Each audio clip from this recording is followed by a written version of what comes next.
Hi అండి, అందరికీ welcome to my channel. ఈరోజు ఎగ్ ఫ్రైడ్ రైస్ ఇంట్లోనే సింపుల్గా చేసేసుకోవచ్చు.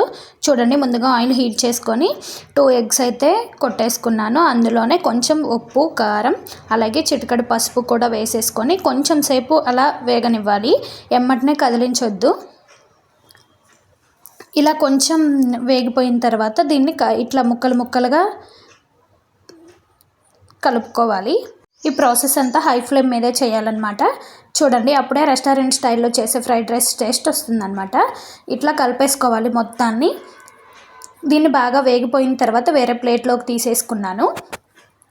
చూడండి, ఇట్లా బాగా వేగిపోయినాక వేరే ప్లేట్లోకి తీసేసుకుంటున్నాను. ఫస్ట్ టైం నా ఛానల్ని చూస్తున్నట్లయితే సబ్స్క్రైబ్ చేసుకోండి. ఇలాంటి మంచి మంచి వీడియోస్ ఇంకా మరిన్నెన్నో చూడొచ్చు మీరు. తర్వాత ఇదే ఆయిల్లో కూరగాయలన్నీ కట్ చేసి పెట్టుకున్నాను. అంటే క్యాప్సికమ్, క్యారెట్, బీన్స్, మీకు ఏ అందుబాటులో ఉంటే అవి, క్యారెట్, ఆనియన్, చూడండి పచ్చిమిర్చి, ఇలా అన్నీ కట్ చేసి పెట్టేసుకున్నాను. ఈ ఆయిల్లో వేసుకొని అందులోనే కారం, ఉప్పు, పసుపు వేసేసుకొని మొత్తాన్ని ఫ్రై చేసుకోవాలి. ఇంకా నేను మసాలాలు ఏమి వేయట్లేదన్నమాట. చూడండి, ఇట్లా కొంచెం లైట్గా ఫ్రై అయితే చాలు, బాగా ఫ్రై ఏమి అవసరం లేదు.